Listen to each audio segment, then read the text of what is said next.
So before I start this video, I want to make it clear I'm not directing it to the people who actually budget their money and don't spend money on unnecessary things, yet they are still struggling to just pay for their necessities.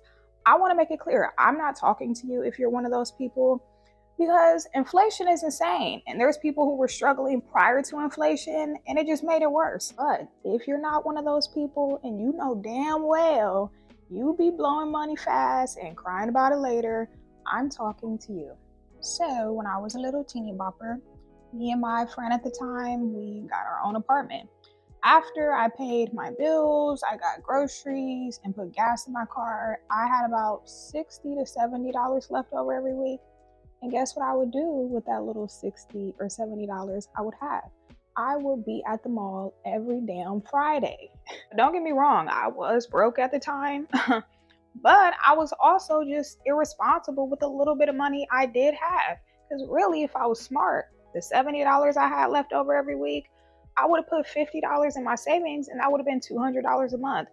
Granted, $200 isn't a lot, but it's still better than just going to the mall every Friday. Well, one trap that I'm proud I never fell into was the car payment trap. I'm not judging anybody that has a car payment because unfortunately it's pretty common for people to have car payments. But people really don't think about the fact that car payments are usually the second highest expense that you have every month outside of your rent or mortgage. Car payments nowadays are like $400 to $500. And I get it. Some people don't have enough liquid cash to just buy a car cash. Just buy, 2007 Honda Accord, maybe for $5,000. But if you can't afford a $5,000 car, do you really think you can afford to go in debt $20,000 to $30,000 for a brand new car that is going to be taking up a really big chunk of your disposable income every month? You would be better off taking out a $5,000 loan and just buying a used car. Yeah, you would still have a payment, but it wouldn't be as much and it wouldn't be for as long. And I hear people make excuses all the time like, oh, well, I don't want to buy a used car because I don't want to have to worry about it breaking down. I'd rather just buy a new car so I can have a peace of mind. Guess what? The amount of money you spend on repairs every year for a used car is still going to be way cheaper than how much you pay every month just for 1 year for your car payments. The average car payment is $400 to $500 a month. That's $4,800 to $6,000 a year. I have never even spent half of that on repairs for any of my used cars. Not in a year time span. Probably not even in a 3-year time span. But the truth is, people just want a brand new car. People just want a brand new iPhone. People just want a luxury apartment. And you can want whatever you want, but the real question you should ask yourself is, can I afford it? Not can you afford it technically, but can you afford it comfortably? Will I have money left over to save? Will I have money left over to invest? Will I have money left over to just live a little? Let me tell y'all something. I drive a 2009 Honda Fit that I paid cash for. I don't live in the suburbs anymore. I live around a bunch of ninjas, but nobody bothers me and I mind my business. I keep to myself. I have hella space for a really good price. Thankfully, I have a really good landlord and I don't give a fuck what nobody thinks because I'm not struggling. And the reason why I'm not struggling is because I'm not trying to keep up with the Joneses. You really have to get to a point where you don't care what people think.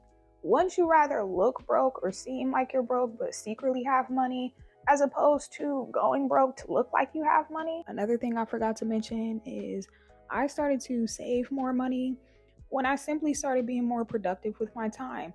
I think a lot of times it really just boils down to us being bored and us wanting entertainment. So, we spend money going out with our friends and buying drinks and doing this and doing that. But once I got to a point where I'm like, you know what? I'm not afraid of missing out. I'm not afraid of saying no. Not saying, I'll never go out, but I don't need to go out every weekend. I don't need to go to every event. I find joy in doing simple things like meditating, yoga, reading a book, even watching self-help and personal development videos on YouTube, journaling, doing a lot of inner work and really going inward and not relying on things outside of me to entertain me or keep me busy. That alone has saved me a lot of money. I'm really big on minimalism. I feel like less is more. The less things you own, the less things own you. The less expenses you have, the less you have to work. The less you have to work, the more time you have to actually live. yikes, I'm gonna go ahead and wrap this up because it is getting hella dark outside. But yeah, just sit and really think about all your expenses. Do you really need Disney Plus and Netflix and Hulu and Amazon Prime? You might feel like, oh, it's only $10, $15 a month, but that shit adds up. You really need to eat out 5 days a week. You really need to keep your charger plugged in, even when your phone's not charging. I know it sounds silly, but all that shit adds up, and a lot of people don't realize that. People think I'm crazy, but I will unplug chargers, I will unplug lights. If I'm not using it, why do I need to have it plugged in? Because guess what? They're still charging you. You're still using electric. Even if you turn something off, if it's still plugged in, you're still using electric. Okay, I'm gonna really wrap up the video this time, y'all, because as you can see, it's getting darker and darker. But yeah, hopefully this video was helpful. Hopefully this video, woke somebody up. And yeah, I love you guys. See y'all soon. Bye.